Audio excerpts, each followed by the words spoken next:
Caught to the cold and down, where my eyes were stunned, there's a flash of a neon light, so please the night, and touch the sound of silence, and touch the sound of silence.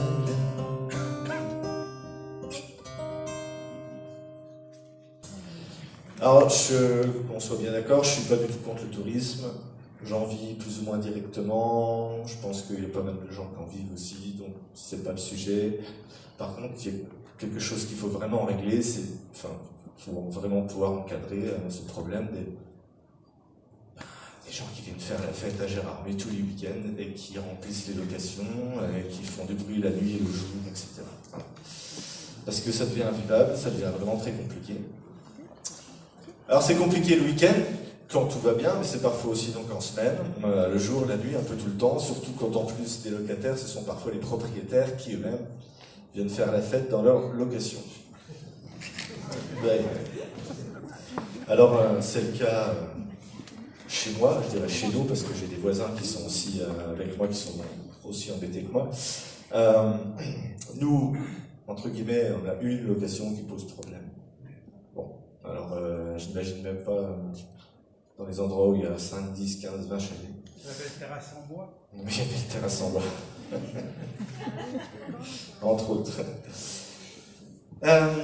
Donc, voilà, une seule location, c'est suffisant pour être embêté quand même assez régulièrement. Et j'ouvre une parenthèse sur mon expérience personnelle.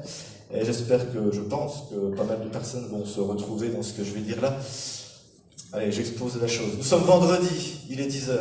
J'ai déjà une boule dans le ventre en voyant les propriétaires qui viennent d'arriver pour faire le ménage dans leur location. Zut, c'est encore loué ce week-end. Rezut, par manque de chance, la météo est estivale. Quel genre de groupe va-t-on encore avoir à faire ce week-end? Nous sommes en mai, forcément, encore un enterrement de vie de garçon, un de plus. Vendredi 17h, toujours avec la boule dans le ventre, je rentre de course. La première chose que je fais, c'est que je scrute la terrasse au-dessus de mon habitation. Sont-ils arrivés? Non, toujours pas. C'est toujours aussi calme dans le quartier, mais encore pour combien de temps? Vendredi 18h, je passe mon temps à la fenêtre pour regarder la moindre voiture suspecte. Ça y est, je crois que là, une voiture, deux voitures, trois voitures. Ils sont combien? Ce sont des jeunes, des plus anciens? Eh mince, la quatrième voiture est une vieille Seat Ibiza avec un A immatriculé 67. On va encore passer un sale week-end. J'espère qu'il n'y en a pas. Comme je n'ai pas une Seat Ibiza.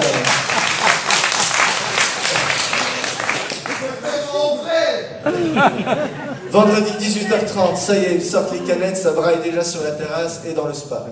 Bon chérie, finalement ce soir on dresse la table dans la salle à manger, là, parce que c'est pas la peine de manger sur notre terrasse, c'est beaucoup trop bruyant. C'est même pas la peine. Samedi 1h du matin, c'est le bazar au-dessus par intermittence. On est réveillé la nuit 2, 3 fois. Qu'est-ce qu'on fait chérie? On appelle les gendarmes? Ah bah oui, mais s'ils arrivent et qu'il n'y a plus de bruit, on va passer pour des gens chiants, quoi.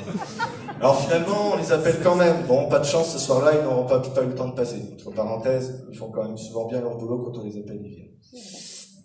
Bon, je vous passe la journée de samedi. C'est la même. On est maintenant dimanche midi, les propriétaires viennent faire la sortie de la location. Le dimanche soir est calme et reposant. Petit moment de répit. Lundi matin, je viens à peine de me réveiller. De nouveau la boule dans le ventre en me disant que vendredi, c'est déjà dans 4 jours. Je regarde la météo tout vite sur mon week-end, météo du week-end prochain, zut, c'est encore estival. Et zut, on est encore au mois de mai. Allez, courage. Quelques mois à venir et l'hiver devrait, si tout va bien, être un peu plus calme. C'est ainsi que les semaines défilent avec tous les jours cette satanée de pensée qui finit vraiment par brûler notre quotidien. Quand ils sont là, les locataires, on ne pense qu'à ça. Quand ils sont pas là, on pense qu'à ça aussi, parce que de toute façon, on se dit qu'est-ce qui va nous tomber dessus aujourd'hui, ce qui va arriver, etc. Donc on ne pense qu'à ça. Alors moi, perso, je m'en rends malade, tout simplement, et je crois que je suis malheureusement pas le seul. On s'en rend malade, pourquoi? Parce que on a une maison, on a construit une maison, on a notre cocon familial, et puis on se sent plus chez nous, quoi, tout simplement. Donc on s'en rend malade. Voilà, je m'étale pas plus. L'association connaît très très bien ce problème, bien sûr. J'en fais mon cheval de bataille et ce soir je défends bien sûr tout un tas de personnes qui sont vraiment en galère avec ça. Notre présence ici, voilà, c'est un petit peu un cri au secours, à l'aide, quoi. Qu'est-ce qu'on peut faire?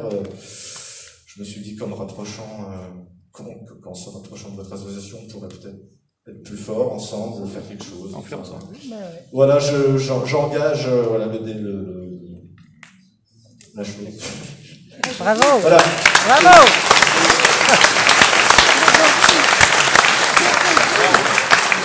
Peut-être que les deux personnes veulent intervenir, je sais pas. Alors oui, il est déjà tard. Hein. Oui, il est déjà tard, il est 22h40. Oui.